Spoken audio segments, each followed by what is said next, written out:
Somewhere in the dense forests of the Pacific Northwest, a creature takes its first breath. That creature is you. Welcome to existence as a Sasquatch, standing 7 feet tall and covered head to toe in dark reddish-brown hair. Your mother, if you can call her that, already vanished into the Douglas firs before you could even focus your eyes. No hugs, no guidance, no helpful advice about surviving in the wilderness. Just you, alone, surrounded by towering trees and the distant sound of a river. Pretty rough start, honestly. Your first few days are spent figuring out the basics. You have massive hands with surprising dexterity, broad shoulders that seem to go on forever, and legs built for trudging through terrain that would destroy any other creature. Your feet? Absolutely enormous. We're talking about 16 to 24 inches of pure footprint-leaving potential. Every step you take is basically a calling card, announcing to the world that something very large just passed through here. Not exactly ideal for staying hidden, but we'll get to that problem later. Food becomes your first real mission. Your stomach growls with the intensity of a thunderstorm, and maintaining a body this size requires serious calories. Luckily, you're built to be an opportunistic omnivore. Those massive jaws you've got come equipped with thick, heavily enameled grinding teeth that can process just about anything.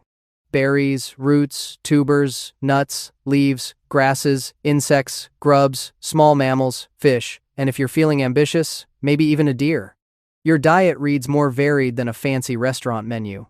You spend your mornings flipping over rocks looking for grubs and your afternoons wading into streams trying to snag salmon. Not graceful, but effective. Speaking of salmon, those seasonal runs become the highlight of your year. When the fish start swimming upstream, you position yourself near the rapids and go to town. Bears have been doing this for millennia, and honestly, they've got nothing on you. With hands capable of actual gripping instead of just swatting, you pluck salmon from the water with surprising efficiency. For a few glorious weeks, life feels almost manageable. You gorge yourself silly, building up fat reserves for the leaner months ahead. This is your version of an all-you-can-eat buffet, and you take full advantage.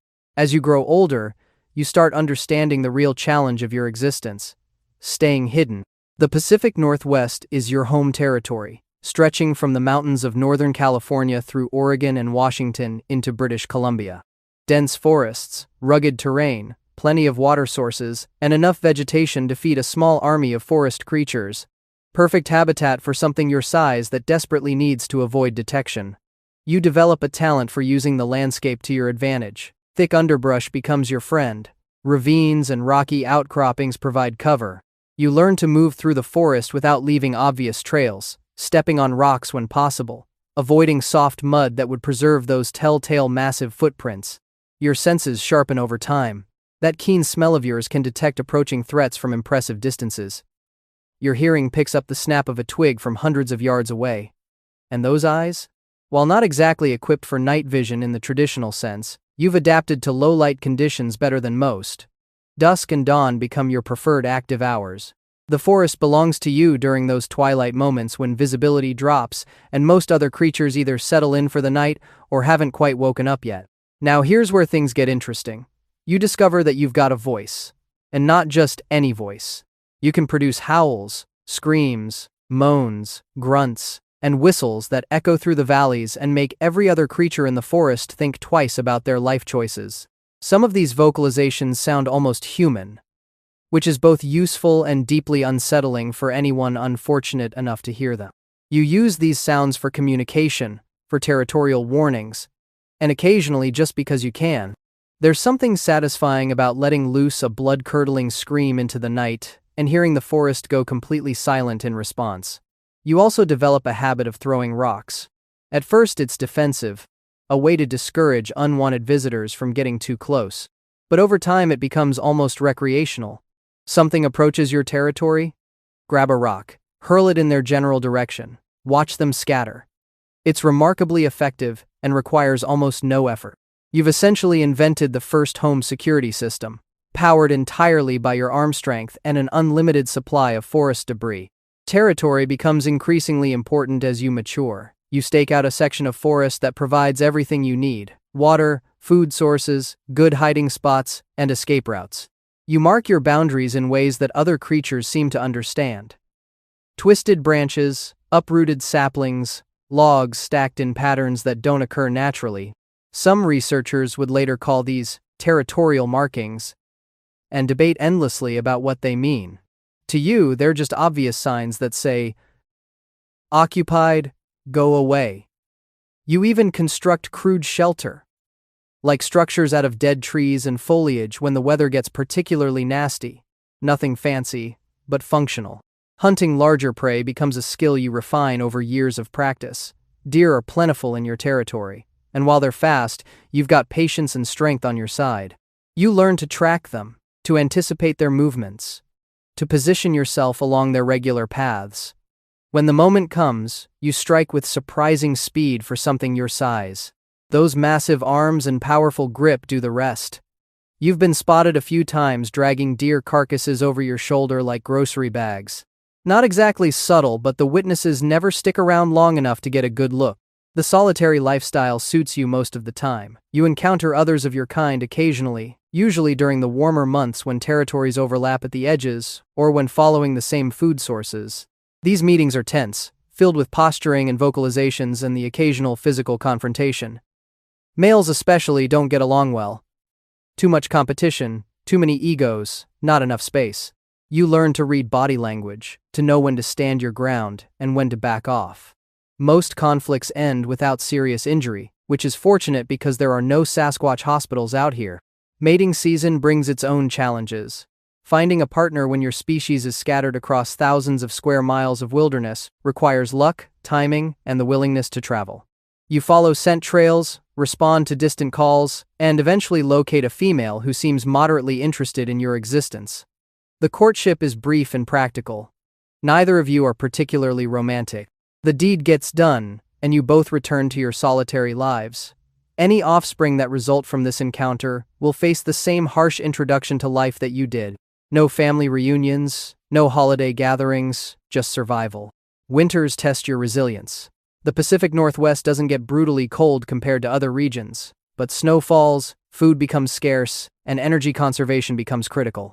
You spend more time in your crude shelters, venturing out only when hunger demands it. Your thick coat of hair provides insulation, and that fat you stored during salmon season pays dividends now. You move less, eat less, and wait for spring to bring the forest back to life. It's not comfortable, but you've survived worse. Actually, no, you haven't. Every winter feels like it might be your last. The years blend together in a rhythm of seasons, hunts, and narrow escapes. You've had close calls with humans more times than you'd prefer to remember. Hikers stumbling too close to your position, hunters whose aim was thankfully poor, researchers with their cameras and recording equipment, always searching, never quite finding enough evidence to prove anything. You've become an expert at vanishing. One moment you're there, the next you've melted into the forest so completely that observers question whether they saw anything at all. It helps that humans aren't very observant. They walk through forests staring at their feet or making enough noise to announce their presence from miles away. Avoiding them is almost too easy. As you grow older, the joints start aching. Those massive feet that carried you across mountainsides now protest with every step. Hunting becomes more exhausting, requiring longer recovery periods between successful kills. You rely more heavily on scavenging, on easier food sources, on the skills you've accumulated over decades of wilderness survival. The younger generation, wherever they are, will eventually need your territory. The cycle continues whether you're ready for it or not. One morning you wake up slower than usual. The forest sounds the same as always. Birds calling, wind moving through branches, a distant river rushing over rocks. But something feels different. Your body, which has served you well for all these years, seems reluctant to cooperate.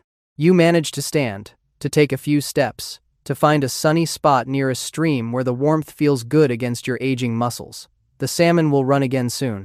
You can smell it in the air, that faint hint of change that signals the season's turning. A noise catches your attention. Footsteps, heavy and purposeful, moving through the underbrush about 50 yards away. Human, definitely. You tense, preparing to disappear into the trees as you've done countless times before, but your legs feel heavy today. The escape routes that once seemed effortless now look like serious effort. The human gets closer, and for the first time in your long existence, you're not entirely sure you can outrun them. Then you see it, a smartphone, raised and pointed directly at you, That little red recording light blinking accusingly.